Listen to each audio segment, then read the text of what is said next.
Welcome to listeners. आज हमारा topic है एक गज़ल शाद अजीम आबादी की एक गज़ल। तो बिना टाइम वेस्ट किए हुए हम अपने मौजू की तरफ जाते हैं। तमन्नाओं में उलझाया गया हूँ, खिलौने दे के बहलाया गया हूँ। शायर इस शेर में फरमाते हैं कि मेरे दिल में बेशुमार ख्वाहिशें हैं, मैं इन ख्वाहिशों में उलझ कर रह गया हूँ। मेरी कोई भी ख्वाहिश पूरी नहीं हुई। मैं इन तमाम ख्वाहिशों में उलझ कर रह गया हूँ। जैसे किसी बच्चे को खिलौना देकर बहलाया जाता है, इसी तरह मुझे भी मुख्तलिफ खिलौने देकर बहलाया गया है। दरअसल मेरा मकसद पूरा नहीं हुआ, बल्कि मैं बहलाया गया हूँ। दूसरा शेर हूँ इस कूचे के हर जर्रे से आगाह, इधर से मुद्दत आया गया हूँ। शायर इस शेर में फरमाता है कि मैं इस महबूब की हर जर्रे, हर गली की जर्रे जर्रे से वाकिफ हूँ, क्योंकि मैं इधर से मुद्दतों आया गया हूँ। इधर से मैं बेशुमार बहुत मर्तबा इधर से मुझे आना जाना हुआ, इधर से गुजर बसर हुआ, इसलिए मैं उसके गली के हर कूचे कूचे से मैं वाकिफ हूँ। इधर से मैं बहुत टाइम आया हूँ। तीसरा शेर दिले मुज़्तर से पूछ ए रौनके बज़्म, मैं खुद आया नहीं लाया गया हूँ। इस शेर में शायर फरमाते हैं, शायर कहते हैं कि ए मजलिस की रौनक, तू मेरे बेकरार दिल से पूछ कि मैं इस रौनक मजलिस में खुद आया नहीं हूँ, बल्कि लाया गया हूँ।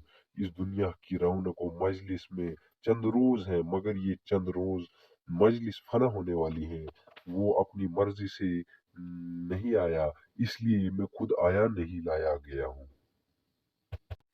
चौथा शेर नहीं उठते दम, क्यों जानिब दयर किसी मस्जिद में बहकाया गया हूँ। दयर मीन्स मंदिर, जो हिंदुओं की मुकद्दस पाक जगह है, जहाँ वो बुत रख के पूजा करते हैं। शायर कहता है कि मेरे कदम किसी मंदिर की तरफ क्यों नहीं उठते, शायद इसलिए कि मैं मस्जिद में बहकाया गया हूँ।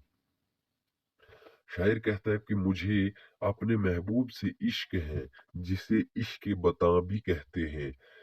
और मंदिर में भी बुत होते हैं, इसी निस्बत से मेरे कदम किसी मंदिर की जानिब उठने चाहते थे, लेकिन ऐसा नहीं। शायद इसलिए कि खुदाई वाहिद से मेरा हकीकी इश्क है, इसी वजह से मेरी तवज्जो मस्जिद की तरफ हुई। मेरा दिल मस्जिद से लगाया गया है और मैं बहल गया हूँ। पांचवा शेर न था मैं मुअत्तकद एजाज में का, बड़ी मुश्किल से मनवाया गया हूँ। शायर कहता है कि मैं शराब की करामत पर एतमाद नहीं रखता था। मुअत्तकद मीन्स एतमाद यकीन नहीं रखता था। मैं मीन्स शराब, बड़ी मुश्किल से मनवाया गया हूँ। मैं शराब की हकीकत को नहीं जानता था, मुझे शराब पीने के लिए बड़ी मुश्किल से आमादा किया गया। मुझे शराब से नफरत थी और शराबियों से भी। असल हकीकत मैं शराब की नहीं जानता और शराब के करिश्मे पर यकीन नहीं रखता, मगर तरह तरह की बातें बताकर मुझे कायल किया गया। और शराबी गम भला देती है, वगैरह वगैरह ऐसी बातें, और शराब पीने पर मजबूर किया और इसका आदी हो गया, वरना मैं शराब पीने का आदी न था। आखिरी शेर इस गजल का, कुजा में और कुजा ए शाद दुनिया, कहाँ से किस जगह लाया गया हूँ। शायर अपने आप से मुखातिब होकर कहता है कि ए शाद, कहाँ मैं और कहाँ ये रंगीन दुनिया, क्योंकि इस रंगीन दुनिया में, इस रंगीन शान शौकत में आप एक हकीर आदमी की तरह हो। मैं इस दुनिया का मुकाबला नहीं कर सकता। मैं इस पुरसकून जगह पर आराम कर रहा था, लेकिन वहां से मुझे उठाकर इस दार फानी दुनिया में लाया। कहाँ मैं पुरसकून जगह में था, मुझे खुदा ने कहाँ से उठाकर कहाँ लाया। ये एक अजीब बात है, लेकिन इसकी मर्जी है हमारी, उसकी कुदरत के आगे एक नहीं चलती। ये सब उसकी कारीगरी है।